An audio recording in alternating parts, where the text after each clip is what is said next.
Guys, welcome to the review show. My name's Austin, and welcome back to our Fast and the Furious series. I meant to be having this review a couple weeks ago, back in November.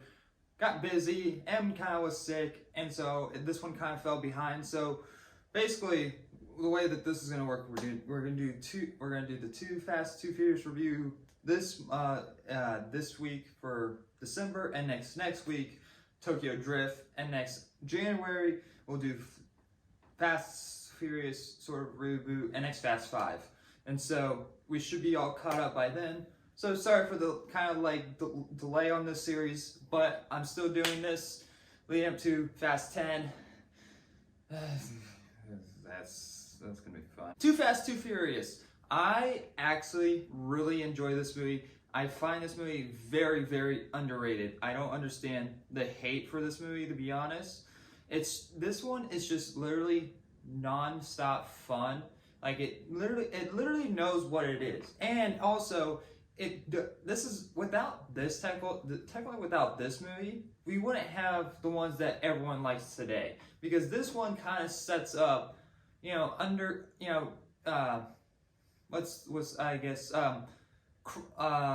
criminal undercover cop-ish thing that everyone is like, oh yes, let's go. It's all out super crazy and with Vin Diesel yanking down chains in Fast fucking 9.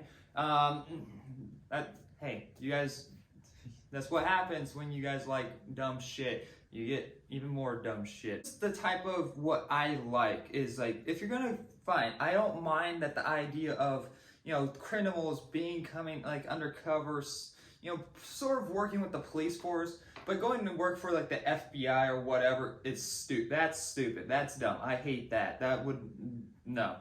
But using a well-known race street racers and putting them undercover with to bring down this drug lord.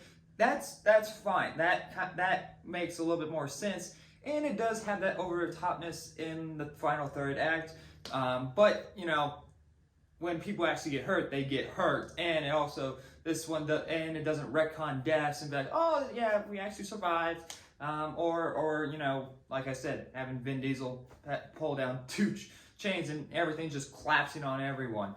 This one actually feels grounded in the world of reality, and it doesn't go too far where it's just like, all right, fuck this, I'm out, hopping off the train. The thing that really works in this movie is Paul Walker and Tyrese Gibson's chemistry. Their personalities together are fantastic in this movie. What works in this movie is the chemistry between Paul Walker and Tyrese Gibson, and basically their characters grew up together. They grew up since they were basically kids, and when Brian decided to become a cop, and Rome kind of got busted, and he kind of blamed Brian for his reason for being busted for doing drugs, and so he went to prison for a couple years, and we kind of have this conflict between one another as two buds that were buds, and they're trying to get over that conflict, and it works out,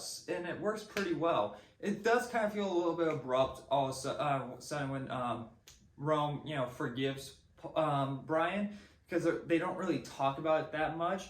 But but whenever there is tension, you can feel that tension, and so I kind of wish that they addressed it a little bit more. But it's just kind of a couple of lines, and that's kind of the it of it. Everything else is really great, and also besides the romance between Brian O'Connor's character and I forget her name. That's Monica. Suki is one of the racers, but Monica, who is played by Ava. I don't know how to say her name. I never knew how to say her last name. But so they kind of have a little romance thing together. It kind of doesn't really make any sense. It kind of just happens because they feel like they might need it since Mia isn't in the picture, and they probably didn't think that they would bring Mia back in the future films or something on those lines. But it's fine, I guess. It doesn't. I guess in a way that since Brian was a cop, he kind of understands what she's going through and being undercover, and something on those lines can probably connect everything. But they don't really address like, again, they don't really address a lot of things, but they have the stuff set up to where it can be great. And then it actually kind of tries. Then, like the other films, it's like, hey, you know what? Fuck it. Let's just go spies and, you know, flying cars. But at least this one, it knows what it is and it has fun for what it's going for with all the racing and this undercover work. This is what Fast and the Furious is. It's not spy craft and, you know, wreck hunting deaths. Cole Hauser is probably one of my favorite villains in the Fast and the Furious franchise. I think he works really well for what he was given. I think he has a really insane presence to him. Like, he literally torches a guy in front of him. He torches a guy with a rat, and he puts a bucket. So he puts the rat on this guy's stomach, and he puts the bucket over the rat, and he heats up the bucket, and so the rat has nowhere else to go. So he has to try to find a way out because it's getting too hot. And so it's basically he's torturing the guy and trying to make sure, and this other guy's like a cop, and he's trying to make sure that he does what he wants, so he doesn't, you know, portray him in some form. And it's like, and he has Brian and Rome there to, you know, witness this, to show like, hey, if you try to do anything stupid, something like this will happen to you. And he's like showing his dominance, and that's like cool writing, and I like that. And it's just, it gives him a creepy feel, and it's like, if you screw this guy over, he's not gonna let it go. And they kind of set that up at the end with that one line. It's like, I'll see you soon, but he never comes back into the plays of anything. And with the passing of Paul Walker, unfortunately, we would probably never see that. And because it wouldn't really make any sense with Rome if he wanted to get back at Rome just. And since the franchise is taking everything in a different direction, it's just like, it's kind of pointless to come back to it. So everything that they kind of set up is just like, we're never going to get to see. It would probably be cool to see, but it's never going to happen.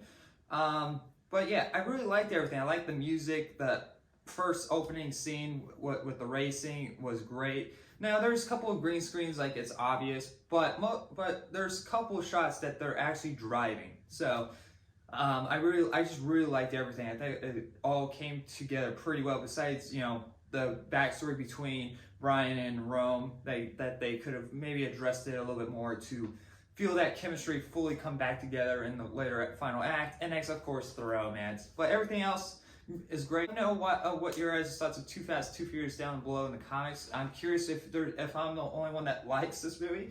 I think there's a couple people out there that do really like this movie, but I want to hear your thoughts of why, if you didn't like this movie, or what else, if you did like this movie, why did you like it? Let me know. I'm going to give Too Fast, Too Furious and B+.